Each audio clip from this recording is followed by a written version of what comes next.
Bonjour à toutes et à tous et bienvenue pour cette nouvelle vidéo rapido avec beaucoup d'informations. D'abord, je vais commencer par une information qu'on a appris il y a quelques instants, aujourd'hui, ce mercredi 21 octobre, si je ne me trompe pas. Non, c'est bien, 21 octobre. Le pape François a reconnu ou reconnaît le mariage homosexuel. Alors, peut-être que pour les athées comme moi, qui n'ont rien à foutre de la religion, ça ne veut strictement rien dire, et au contraire, peut-être que ça peut satisfaire les progressistes de voir l'Église catholique reconnaître le mariage homosexuel. Le problème, c'est que ça pose un gros souci éthique. Pourquoi? Tout simplement parce que l'homosexualité, comme un certain nombre de domaines dans l'Église catholique, c'est un dogme qu'il ne faut pas accepter, qu'il ne faut pas entériner, qu'il ne faut pas adouber. Si l'Église catholique, si les diocèses, si les archevêques, si les curés ou les prêtres ou les moines ou tout ce que vous voulez, tous les représentants, on va dire, de la religion catholique et de la religion chrétienne en général, puisque ça concerne aussi le protestantisme comme l'orthodoxie, l'homosexualité est tolérée. C'est-à-dire qu'on ne va pas aller à l'encontre des mouvances de la société, de l'évolution de la société, en réfutant scrupuleusement l'homosexualité. Même si, encore une fois de plus, dans chacune de ces mouvances, il y a des mouvements, des franges radicales qui, elles, veulent le respect des dogmes dans l'absolu et sont donc contre l'homosexualité. Mais soyons sincères, dans les religions chrétiennes, ce sont aujourd'hui des individus qui sont extrêmement minoritaires, même si pour certains d'entre eux, ils ont une représentation au sein de certaines sociétés. Je pense particulièrement à la Pologne, par exemple, où le catholicisme est encore omniprésent, mais là, encore une fois de plus, cette exception française de laïcité et de la séparation des pouvoirs et de l'Église a fait que la France a cette particularité, finalement, à l'encontre de nos voisins européens ou même d'un certain nombre d'autres pays à l'échelle internationale.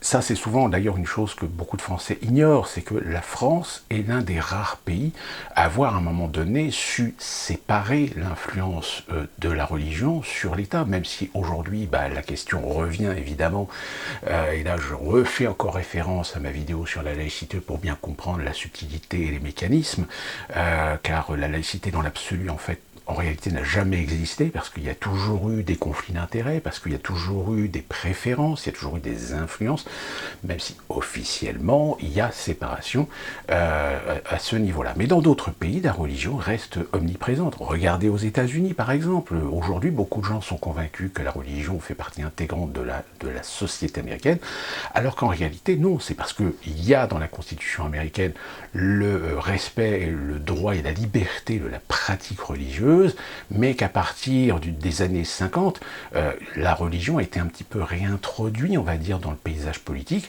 Merci M. Eisenhower, qui en 1954 a introduit ou réintroduit certains aspects religieux, alors qu'à l'origine, les pères fondateurs des États-Unis se sont progressivement, après l'avènement de la Révolution française, inspirés un petit peu de ces principes de sécularité, puisqu'il n'y a pas de mot anglais pour laïcité, c'est pas laicity ou quelque chose, non, c'est la sécularité en anglais.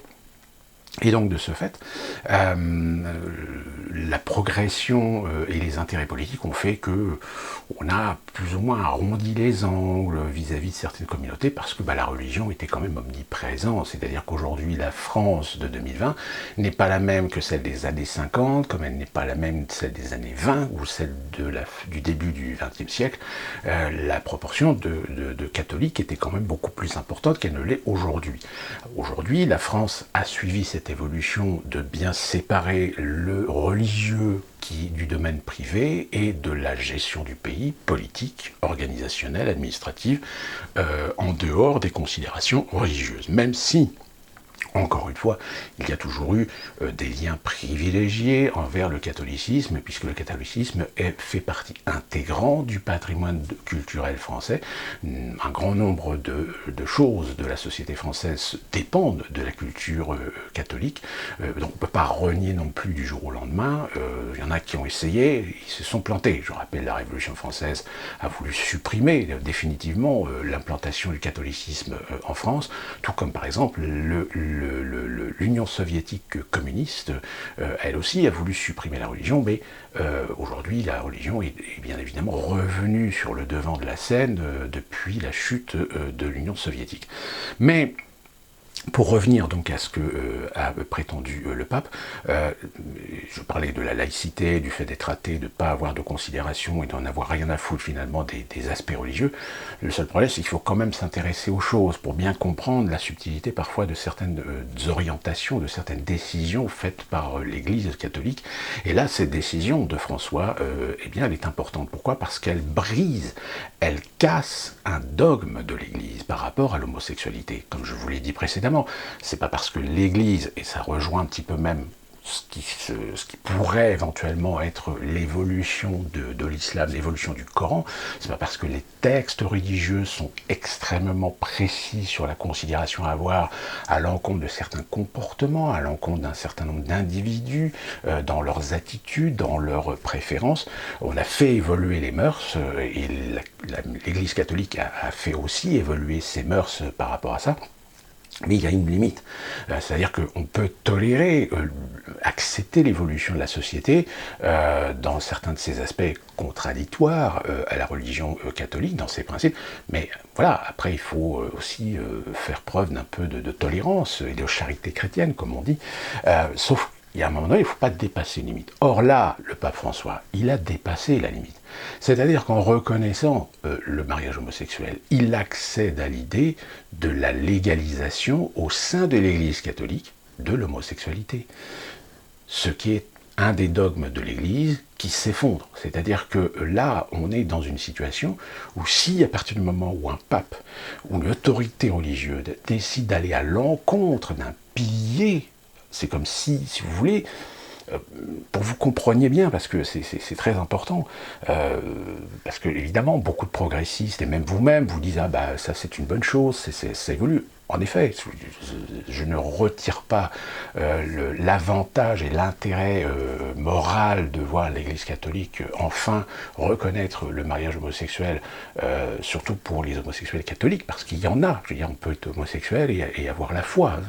Ça aussi, c'est aussi très important aujourd'hui pour les homosexuels catholiques, soit gays ou lesbiens, d'avoir enfin une reconnaissance dans leur statut. Mais encore une fois, il y a la contradiction, c'est-à-dire que ce qui vient de se passer, c'est comme si, chez les musulmans, une autorité musulmane dans quelques pays que ce soit, je prends l'Égypte par exemple, parce que l'Égypte possède une sorte de congrégation, je ne sais pas si on peut appeler ça comme ça, mais qui a une certaine autorité dans par exemple le décret de la période de Ramadan par exemple. Donc cette autorité-là, elle est faite souvent d'ailleurs à partir de l'autorité, voilà, je vais dire autorité, parce que mosquée, église, c'est un peu compliqué par rapport à l'islam, mais ce sont des personnes qui décrètent les dates du Ramadan. Eh bien, c'est comme si ces gens-là, demain, décidaient de dire finalement, le porc, vous pouvez en manger. Et voilà, c'est un des 5 piliers, c'est un des piliers de l'islam qui... Bah oui, on s'adapte à la société. Oui, mais dans ce cas-là, ça veut dire que ce qu'a proféré le prophète dans le Coran, si on change les règles du jeu, pourquoi pas changer le reste ? Et donc le problème de ce que vient de faire le pape, c'est si aujourd'hui le pape reconnaît le mariage homosexuel, donc ça veut dire qu'il y a une reconnaissance de l'homosexualité au sein de la chrétienté, ce qui est complètement inverse par rapport au dogme du catholicisme. Alors dans ce cas-là, pourquoi pas changer le reste ? Vous voyez ce que je veux dire ? C'est-à-dire que là, en fait, ça casse les piliers. C'est comme si vous détruisiez un pilier d'un building, par exemple. parce que vous avez décidé de faire évoluer, etc. Donc ça veut dire que vous attaquez quelque chose de dogmatique au sein même de votre religion. Donc évidemment, il y a beaucoup aujourd'hui de catholiques qui sont en train de se poser la question. Mais qu'est-ce qu'il fait ce pape? D'ailleurs, c'est pas que aujourd'hui que beaucoup de gens se posent des questions sur ce pape. Je dirais à la limite que je rejoindrais presque ce que disait Pierre Jovanovic, qui est un croyant, enfin peut-être pas forcément pratiquant, mais qui disait que finalement, si on se réfère au texte de Jean, le dernier pape de l'Église catholique, finalement, c'est Benoît XVI. Ce n'est pas François. Donc François, finalement, a un comportement relativement ambigu par rapport à son positionnement, par rapport à la communauté chrétienne et catholique en particulier. Il a des prises de position qui sont relativement ambiguës. C'est-à-dire qu'il jongle un peu sur les interprétations, sur un certain humanisme qui va au-delà de l'humanisme même catholique, de l'Église catholique, ce qui, quand on est le tenant d'une religion, il y a un moment donné, il faut se poser des questions. Finalement, la religion catholique, vu qu'on va à l'encontre d'un certain nombre de ses principes, de certain nombre de ses valeurs, qui sont intrinsèques à certaines doctrines, peut-être parce qu'il faut plaire, parce qu'il faut complaire à la société, même, je dirais, à se complaire à des géopolitiques ou à des idéologies, etc. Il y a un moment donné où, en effet, on est en droit de se poser la question, et finalement, le catholicisme, si on commence à changer les règles du jeu, c'est plus une religion. La notion même de religion s'effondre. C'est comme si vous jouiez au Monopoly et que demain, un des candidats ou un des joueurs décide de changer les règles du jeu, alors que les règles du jeu, elles sont établies justement pour que le jeu se déroule selon certains principes, certaines valeurs. Mais parce que des gens décident que certaines valeurs ou certains principes ou certaines règles ne leur plaisent pas, ou veulent faire évoluer le jeu par rapport à certaines mentalités ou trucs comme ça, dans ce cas-là, le jeu est complètement dévoyé. Et donc là, le pape François vient de décider quelque chose qui dévoie complètement un des principes fondamentaux de la religion catholique. Alors attention, je ne dis pas que le principe de réfuter l'homosexualité est un bien. Je dis simplement, c'est que à partir du moment où la religion impose un certain nombre de règles, un certain nombre de principes fondamentaux, je ne parle pas d'autres valeurs intrinsèques à des décisions secondaires, on va dire, environnementales de certaines perceptions de la religion, comme on peut le voir d'ailleurs aux États-Unis. Aux États-Unis, vous avez énormément d'églises, mais chaque église, en fait, apprend ce qu'elle veut bien par rapport à certains textes, par rapport à certains évangiles, par rapport à certaines mouvances, par rapport à certains courants. Il faut savoir par exemple que la religion chrétienne aux États-Unis est en proportion minoritaire pour les catholiques, et c'est majoritairement plutôt des évangélistes, des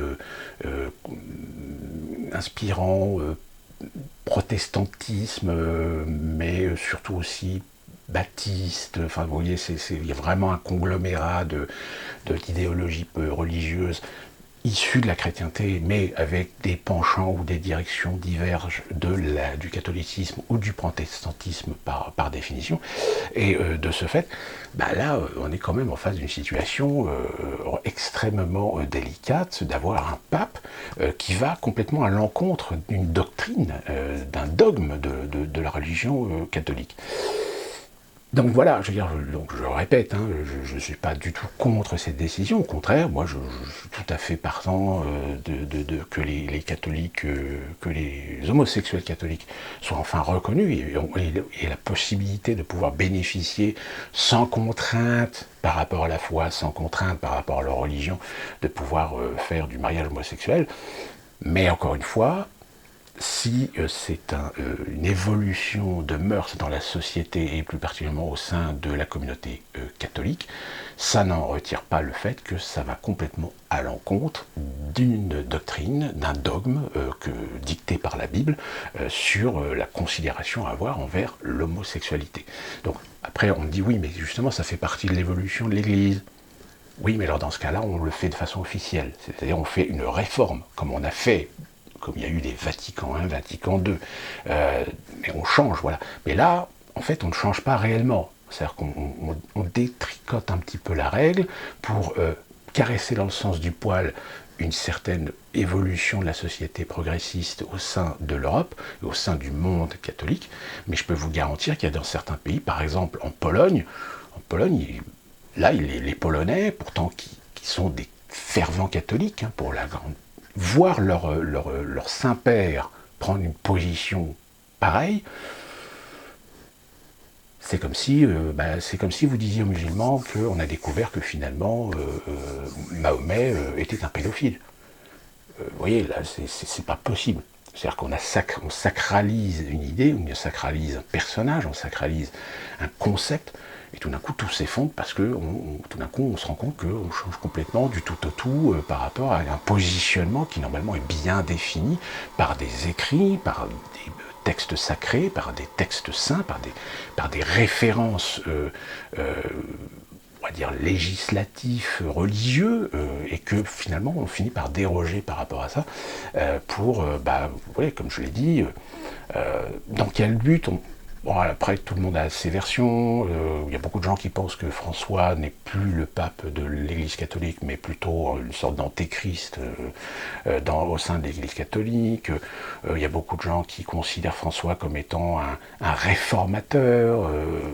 Alors le problème, c'est que réformateur, ça ne veut pas dire non plus qu'il faut détruire des valeurs ou des principes ou des piliers de la religion.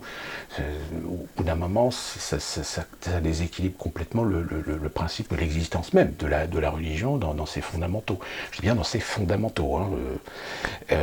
Donc voilà, c'était quand même un peu étrange de lire ça, parce que, je vous le répète, hein, personnellement, j'en ai rien à carrer. De toute façon, je suis un athée et je ne crois pas en Dieu, mais ça ne veut pas dire non plus qu'il faut être radical dans son positionnement et dans sa considération et dans ses propres opinions. Il faut aussi comprendre comment fonctionnent les autres, comment fonctionne autrui, comment fonctionnent les autres gens, les autres communautés, les autres religions, les autres cultures, pour bien comprendre ensuite les conséquences que ça peut amener pour sa propre compréhension même de comment le monde finalement tourne.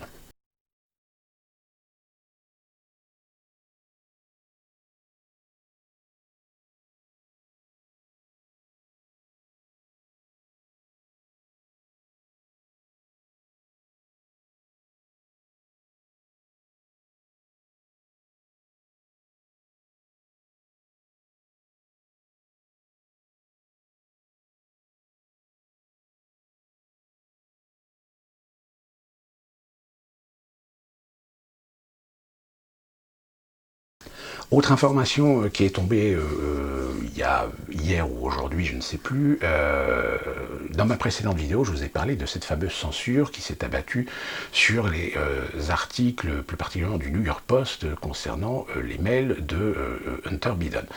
Là, on a appris hier, ou c'est hier soir, je crois, que Giuliani a fait une allégation sur le fait que les documents qui sont aujourd'hui détenus par le département de justice, dans le cadre d'un dossier, donc je rappelle, le dossier existe, mais ensuite ce dossier doit être validé pour déclencher des enquêtes, soit auprès des services concernés, et plus particulièrement du FBI, et donc c'est des allégations, parce qu'il y en a un qui m'a dit sur Twitter, oui mais ça fait plusieurs fois qu'il dit des choses, mais il n'apporte pas les preuves.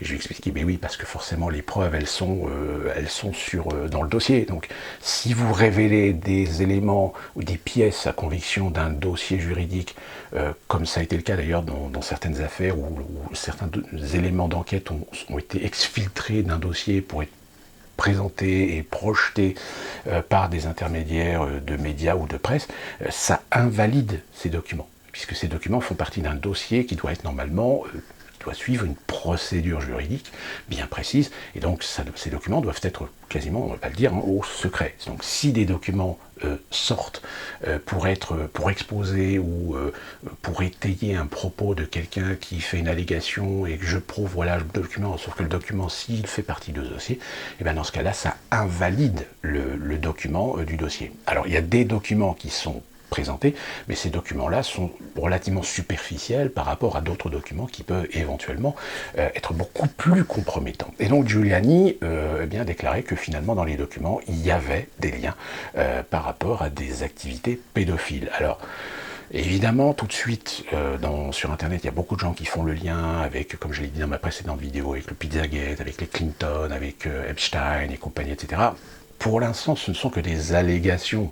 Le problème, c'est que comment juger la véracité de certains propos quand vous vivez dans un pays où la culture est majoritairement détenue par des gens qui, des fois, se comportent comme des grands adolescents. C'est-à-dire que s'ils sont conscients qu'il y a certaines limites à pas dépasser, parce que dans ce cas-là, ça veut dire qu'ils devront assumer leurs propos juridiquement parlant, ils n'en sont pas moins des grands enfants. Et d'ailleurs, je pense que si vous avez pu voir le dernier débat, les deux débats qu'il y a eu entre Kamala Harris et Pence, et Donald Trump et Joe Biden, et même si vous regardez les autres débats des autres campagnes présidentielles, vous allez vous rendre compte que il y a des fois, c'est des comportements très... c'est des gamineries, hein, finalement. Et donc, cette censure qui est toujours active, hein, d'ailleurs, je rappelle que concernant la censure, dans ma précédente vidéo, j'ai oublié de mentionner aussi cette censure officielle, que Facebook a été très clair là-dessus, c'est que désormais tout ce qui est Covid ou information non officielle concernant le Covid, censuré. D'ailleurs, j'ai déjà une information que j'avais mise sur mon blog, sur ma page, enfin sur le groupe de Facebook, a été sucré. Donc là-dessus, si vous mettez des informations sur Facebook concernant des témoignages, des reportages, etc., qui ne sont pas officiels, qui ne soutiennent pas la version officielle, seront supprimés sur Facebook. Donc soyez bien avertis là-dessus. Et donc, jeudi prochain va avoir lieu le second et dernier débat Biden-Trump. Sauf que, vu que le premier, c'était une catastrophe, ils ont décidé, il y a une commission paritaire, ce qu'on appelle une commission paritaire, qui a décidé que désormais, pendant la durée du débat, qui sera tranchée en plusieurs parties de 15 minutes, bah oui, parce qu'il faut mettre les pubs, hein, quand même, pépette,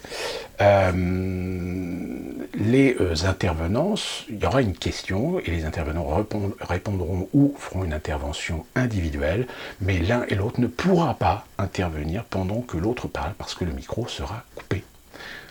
Hein, on comprend pourquoi, parce que Donald Trump a démontré que de toute façon, lui, il n'a pas envie de respecter les règles, il a envie de foncer dans le lard, il a envie de vraiment se comporter comme un bulldog. Donc là, il ne pourra pas couper la parole de Biden, et Biden ne pourra pas couper la parole, logiquement, de Donald Trump par rapport à ce qu'il dit. Donc ça va clarifier un petit peu plus les propos de chacun.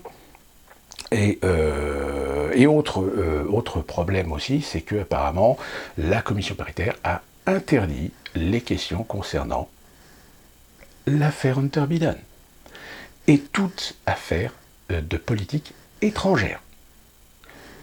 Je ne sais pas si vous comprenez bien ce que ça veut dire. Ça veut dire que le débat, ni Trump ni Biden n'auront le droit de parler, pour Trump, évidemment, de ce qui est en train de circuler sur Internet concernant le fils de Joe Biden, mais aussi de parler de politique étrangère. Comment un président, comment un candidat dans un débat se voit interdit de parler de sujets de politique étrangère? Vous rendez-vous compte où est-ce qu'on en est réduit? Tout ça pour protéger Joe Biden, que Trump puisse parler de ce qui s'est passé en Ukraine. Parce que ça touche évidemment la politique étrangère des États-Unis. Qu'est-ce que vous voulez que je vous dise? Si après ça, moi je vous le dis franchement, avec tout ce qui se passe dans cette campagne présidentielle, avec tout ce que Trump se prend dans la gueule, si jamais il est réélu, alors là, il va falloir que, pas seulement aux États-Unis, mais dans le monde entier, il y ait une analyse sérieuse de la situation pour comprendre qu'il y a un moment donné, à force de vouloir manipuler, à force de vouloir censurer, à force de vouloir contrôler la masse, il y a un moment donné, c'est-à-dire, ça ne fonctionne pas. Alors, c'est quoi? C'est maladroit, c'est... Je ne sais pas. Mais là, vu ce que Trump se prend dans la gueule, s'il est réélu, j'ose même pas imaginer ce qui va se passer. Parce que là, vous comprenez bien que tous les mouvements radicaux de gauche, tous les philanthropes de gauche, etc., Soros et compagnie, mais là, ils vont mettre le paquet. C'est-à-dire que là, si jamais, le 3 novembre, on voit que Donald Trump a des chances d'être élu. Moi je vous dis, les gens qui habitent dans les grandes villes aux États-Unis, barrez-vous. Ça va, c'est fini. Je veux dire, déjà New York aujourd'hui, ils sont en train de faire les comptes. Ils sont jusqu'à la fin de l'année parce que là, on n'est qu'au mois de fin octobre. Je peux vous dire que à New York, les responsables politiques, économiques et sociaux, ils sont en train de ronger leurs ongles parce que ils savent que fin décembre, les entreprises, les acteurs économiques de la ville de New York, ben, ils vont faire les comptes et ils vont essayer de voir qu'est-ce qui est le plus profitable pour eux par rapport à ce qui va se passer ou ce qui va arriver en 2021. Parce que là, vu les choses, 2021, c'est pas prêt de s'améliorer. Donc les entreprises, elles, leur but, c'est la rentabilité, c'est sauver le chiffre d'affaires. Donc s'il faut prendre des décisions radicales, c'est-à-dire limite réduire considérablement les coûts et les frais de fonctionnement, quitte à laisser ces salariés travailler chez eux et quitte à déménager leurs sièges sociaux ou leurs bureaux de Manhattan vers un autre endroit beaucoup moins cher, vous imaginez toutes les conséquences. Déjà, il y a des conséquences économiques, je vous l'ai dit, il y a déjà 38% des restaurants et bars qui ont mis la clé sous la porte à New York. C'est fini, voilà, c'est 38%. Et on estime qu'à peut-être avant la fin de l'année, c'est presque 75 à 80% de tous les secteurs économiques, loisirs, divertissement, restauration, bars, qui vont dans une situation tellement merdique que la meilleure solution pour eux, c'est de mettre la clé sous la porte. Et que je le rappelle, si vous n'avez pas vu ma précédente vidéo, il a été décrété très clair que le passage de touristes aux aéroports de New York, c'est-à-dire JFK et LaGuardia, qui font les lignes internationales, ils ont une perte déjà sur la période estivale, donc juin, juillet, août, de 93% de touristes. 93% de touristes en moins sur New York. Donc je vous laisse imaginer les autres villes aux États-Unis, touristiques, Miami, San Francisco, Los Angeles, Chicago encore à la rigueur, et encore je ne suis pas très certain. Donc la situation, si vous voulez, elle est dramatique. Mais on est dans une campagne présidentielle qui vient évidemment être perturbée aussi par le Covid-19, et donc qui porte l'accent sur des problèmes économiques, des problèmes sociaux et aussi des problèmes aussi géopolitiques. Donc si dans un débat, les candidats ne peuvent pas aborder le sujet géopolitique, qu'est-ce que vous voulez que je vous dise, c'est de la guignolerie. Donc comme je dis, si Donald Trump est réélu, et si par contre, si Biden est réélu, là j'ai envie de dire, petit aparté par rapport à l'affaire Hunter Biden, j'ai plutôt l'impression qu'en fait ils essaient de contenir le dossier jusqu'à l'élection, et que ce qui est contenu dans ce dossier, alors ce que je vous donne là c'est ma théorie, vous la validez ou non, j'ai l'impression que parmi les ténors démocrates comme républicains, il y a un deal de faire en sorte que les dossiers ne sortent pas. Si Biden est élu, ils vont laisser couler quelques mois, ils vont laisser mariner voilà, comme il y a actuellement, les allégations sur Joe Biden, sur Hunter Biden, sur leurs liens, etc. Et à un moment donné, il va y avoir alors une enquête du FBI ou un dossier émis par le département de justice américain qui va révéler que Biden est impliqué.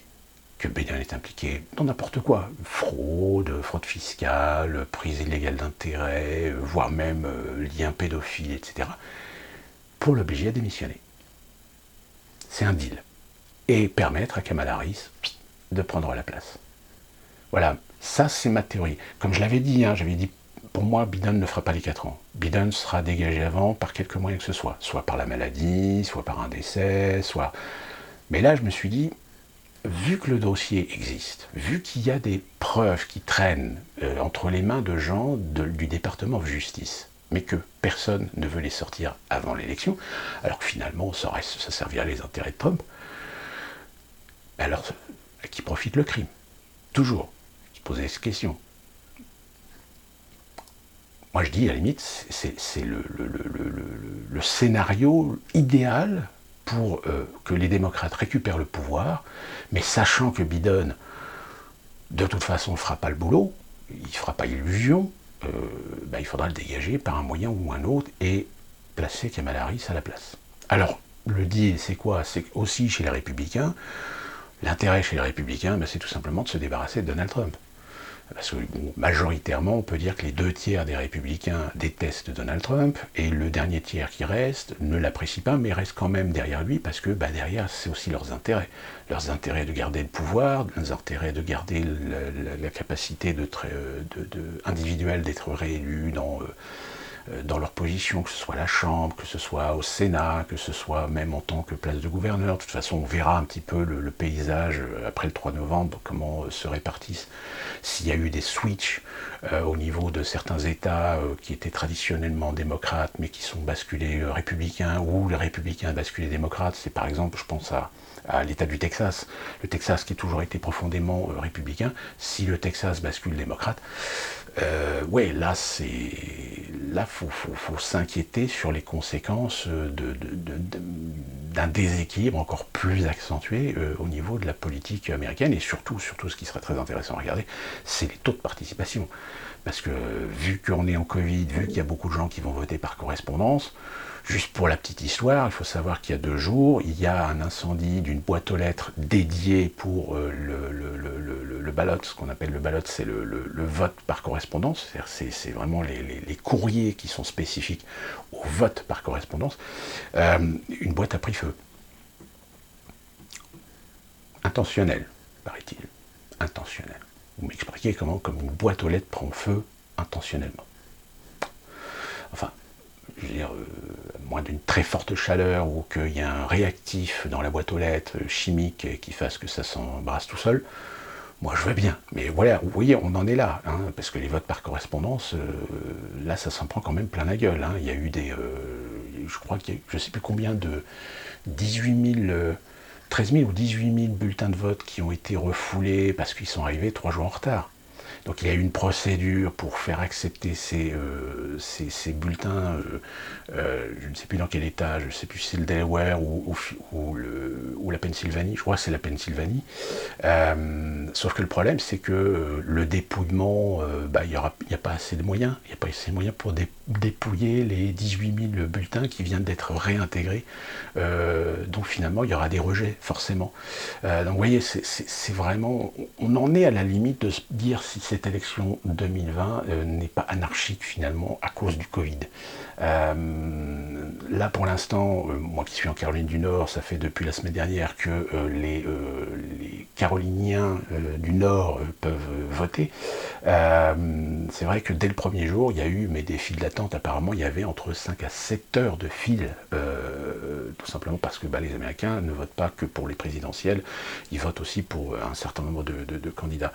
Donc voilà, on en apprend tous les jours, il y en a tous les jours, quoi. Même le fait que je tourne cette vidéo, si je vous mets un petit texte là, des fois pour vous dire, tenez, pendant la vidéo, il s'est trouvé que...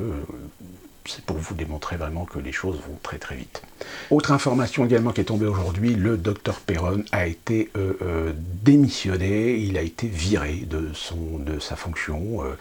Alors évidemment, ça fait quand même un certain écho, parce que le docteur Perron est l'un de ces professeurs qui aujourd'hui essaie de combattre les idées reçues, de combattre une certaine manipulation concernant le Covid-19 et la gestion du Covid-19 en France.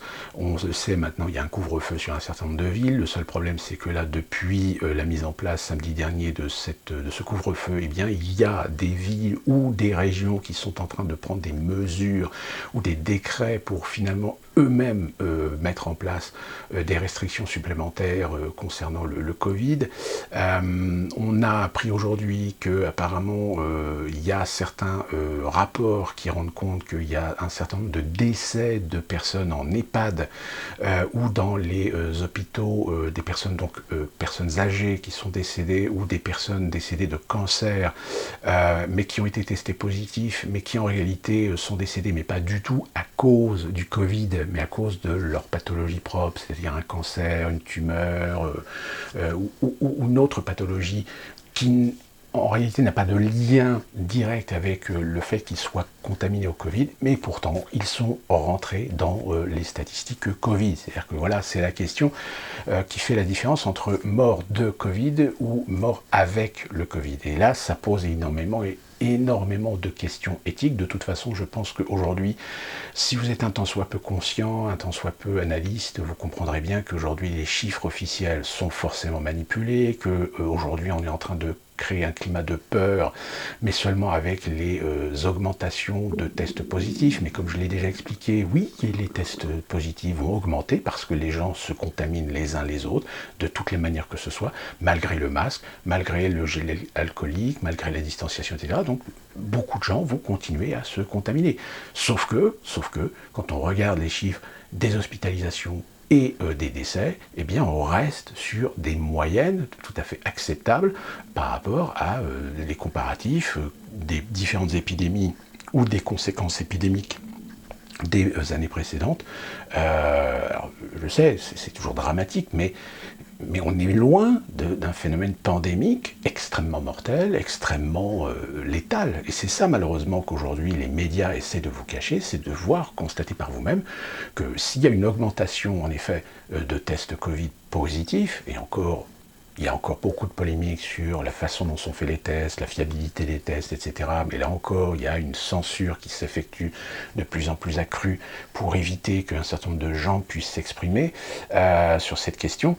On est quand même sur des chiffres relativement acceptable, entre guillemets. Là, je parle acceptable dans le sens de quota. Vous savez, la statistique qui fait que on est sur des proportions qui restent relativement notables par rapport aux conditions, par rapport à la situation et par rapport aux pathologies des personnes qui décèdent, majoritairement. Je reprendrai aussi le fait que le professeur Perron avait été confronté à un monsieur de la République en marche, donc de la majorité, comme on le dit, quoique c'est une majorité très faible, et qui disait oui, mais moi j'ai un ami qui est jeune, qui était contaminé et qui aujourd'hui a des séquelles. Et le professeur Perron lui pose la question, il dit oui, mais par quoi il a été traité? Est-ce qu'il a été traité par la chloroquine avec du Plaquenil, ou est-ce qu'il a été pas traité et traité au dernier moment? Enfin, le mec évidemment était incapable de répondre. Et c'est justement là, c'est sur ces points de détail. On voit très clairement que médiatiquement, on essaie d'éviter les gens de se poser les bonnes questions, par rapport au nombre de décès. Oui, il y a eu tant de décès, il y a eu tant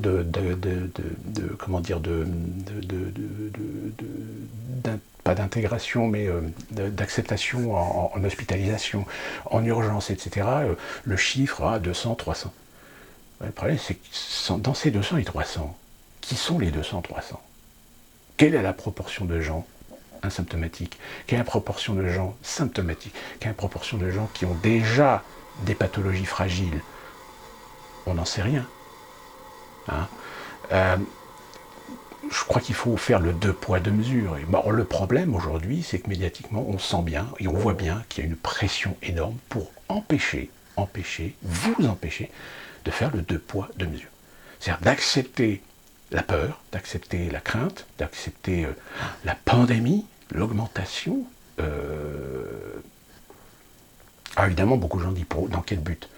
Le but, on le sait, c'est que aujourd'hui, on vient d'apprendre que hier, les marchés américains les principales valeurs américaines se sont complètement effondrées.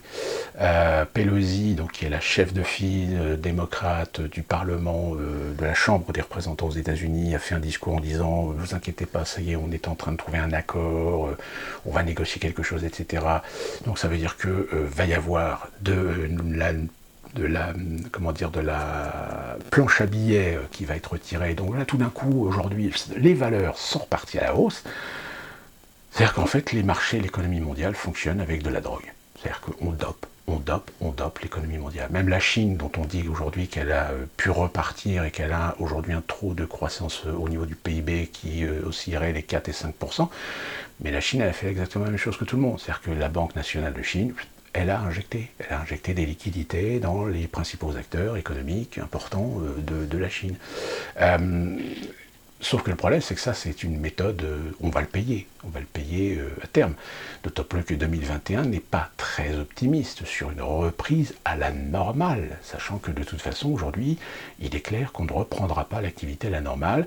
Il y a beaucoup trop de sections, il y a beaucoup trop de pans de l'économie mondiale qui sont aujourd'hui trop érodés, on ne pourra pas les rétablir.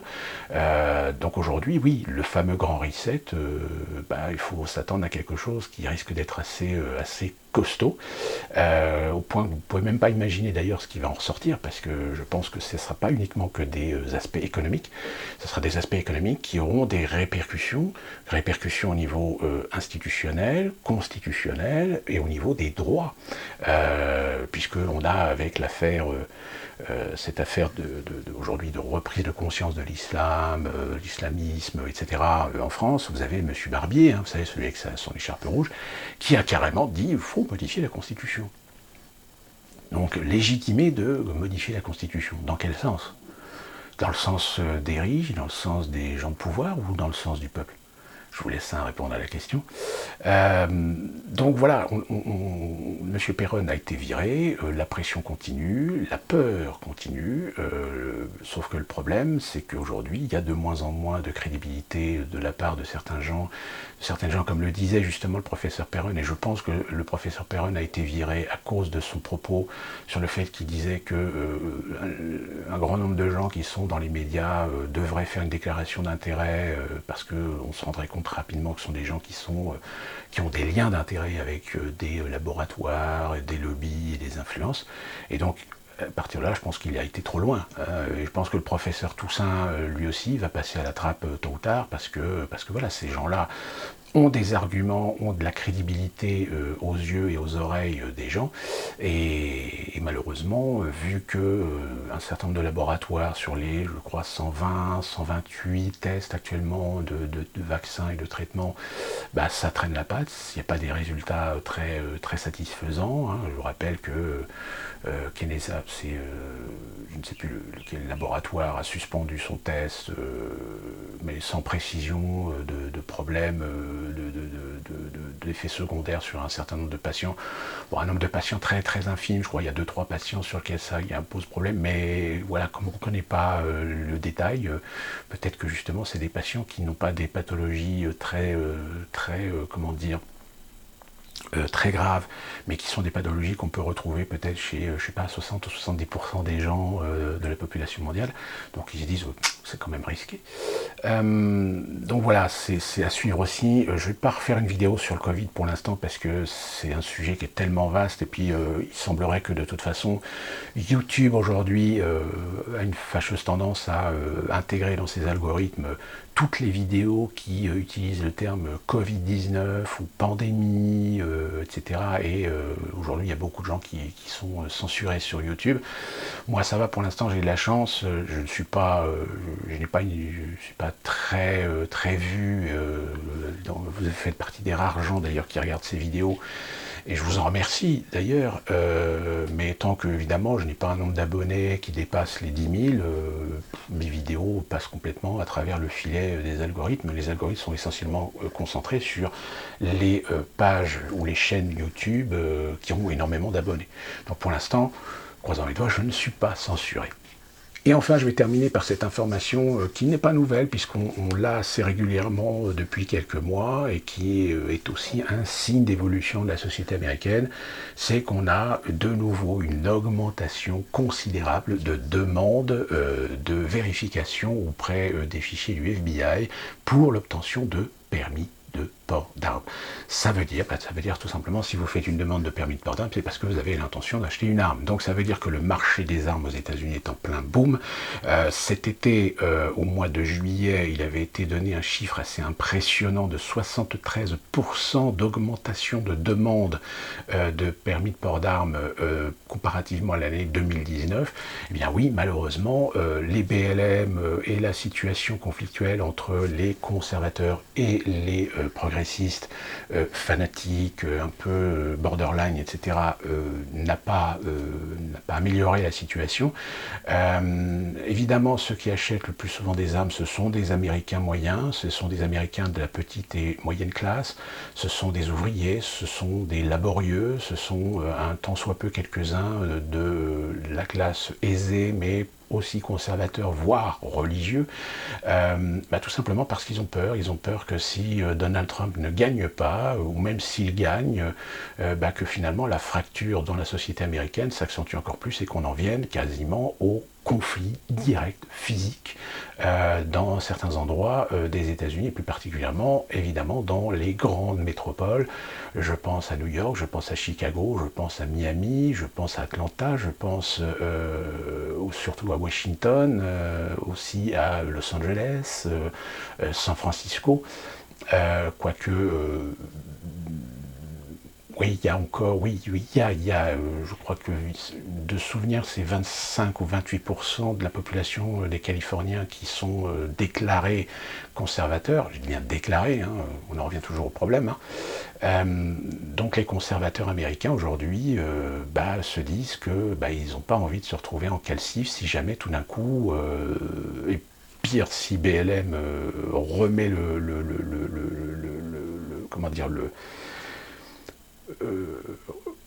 remet un petit peu son opposition, son mouvement en route, parce que là pour l'instant le mouvement BLM est contenu, parce qu'on est quand même à une échéance électorale et que vu ce qui s'est passé par le passé et des conséquences que ça a amené sur le plan économique mais aussi sur le plan psychologique, parce que la raison aussi des gens qui s'arment, c'est parce qu'ils ont peur de voir les BLM refoutre le bordel dans certaines grandes villes, dans certaines grandes agglomérations, etc. Le mouvement n'est pas dissuasif. En plus de ça, vu qu'aujourd'hui vous avez aussi des Afro-Américains qui sont convaincus que BLM ne les représente pas, parce que BLM c'est une mouvance muée par des idéologies marxistes, et du fait que le marxisme c'est du communisme et que le communisme est anticlérical, et vu que, surtout dans le Sud, beaucoup d'Afro-Américains sont religieux, sont des gens de foi, c'est des gens qui vont à l'église tous les dimanches ou tous les samedis, donc voilà, vous voyez, il y a vraiment une incompatibilité, mais comme on a pu constater que, malheureusement, dans les manifestations BLM, il y avait énormément de gens d'ultra-gauche, il y avait de l'antifa, etc., qui étaient là pour, finalement, détruire, pour casser, pour mettre le chaos, comme ça, ce qui s'est passé à Auckland, comme ce qui s'est passé à Portland, comme ce qui s'est passé...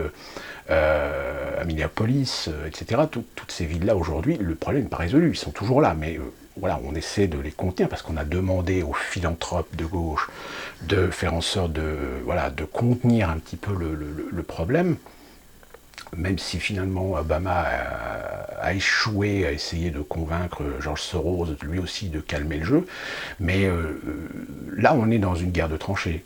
Carrément, c'est-à-dire que chacun reste dans ses positions, chacun s'observe, se toise, mais il suffit d'une étincelle, comme dirait Johnny Hallyday, pour que le feu se rallume, et cette étincelle, évidemment, ça sera l'élection du 3 novembre. Donc, les Américains s'arment. Qu'est-ce que vous voulez que je vous dise? Les armes, de toute façon, aux États-Unis, ça restera toujours quelque chose de très intrinsèque à leur culture. Vous ne pourrez pas les en empêcher. La seule chose éventuellement qu'on peut faire, c'est limiter les catégories et empêcher les Américains de s'armer beaucoup plus lourdement, voire acheter des armes d'assaut ou des armes de très gros calibre, ce qui, dans certains États, est tout à fait libre.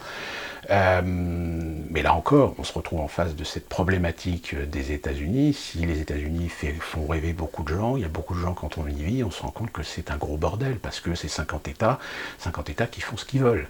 S'il y a des États qui veulent réprimander ou faire de la répression, etc., et d'autres le font beaucoup moins. Il faut savoir que vous avez des États, par exemple, qui ont plus de facilité à donner le permis à des gens blancs qu'à des gens noirs.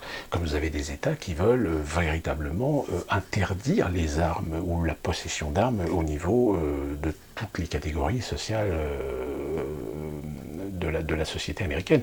Donc vous voyez, c'est d'un État à un autre, les politiques sont différentes, etc. Maintenant, si vous voulez savoir ma position par rapport aux armes aux États-Unis, le problème, c'est pas les armes, le problème, c'est l'homme. C'est-à-dire que vous pouvez avoir une société où vous avez des armes, après, ça dépend du profil de psychologie, de la mentalité, de la culture de la personne qui possède une arme. Et force est de constater que malheureusement, si en effet vous avez, allez, on va dire 85% des Américains qui possèdent une arme, qui la possèdent de façon très mature, de façon très responsable, et qui ne sont pas des dangers proprement dits, bah, il y a toujours un pourcentage que malheureusement certains en fassent usage de façon très inconvenante. Et d'ailleurs, de toute façon, quand vous regardez sur les prisons américaines, vous avez beaucoup d'Américains qui sont condamnés à de la prison pour une détention d'armes illégales ou usage d'armes illégales. C'est d'ailleurs là-dessus que s'appuient les progressistes pour demander des lois beaucoup plus restrictives par rapport aux armes aux États-Unis. Sauf que le problème, c'est que même quand ils sont au pouvoir, les progressistes, ils essaient de caresser dans le sens du poil toutes les motionnels américains pour dire vous allez voir, on va faire des choses, etc. Mais en réalité, au moment où ils vont faire des choses, on se rend compte qu'ils font des choses mais qui ne servent à rien, ou très peu. Donc voilà, c'est quand même pas négligeable de savoir qu'aujourd'hui, vous avez une grande proportion d'Américains qui sont en train de s'armer. Voilà, c'était les petites informations assez rapides. J'espère que vous portez bien, et puis nous on se retrouve très prochainement pour une nouvelle vidéo, parce que on approche de l'échéance, on y croit, on espère, et d'ici là, portez-vous bien.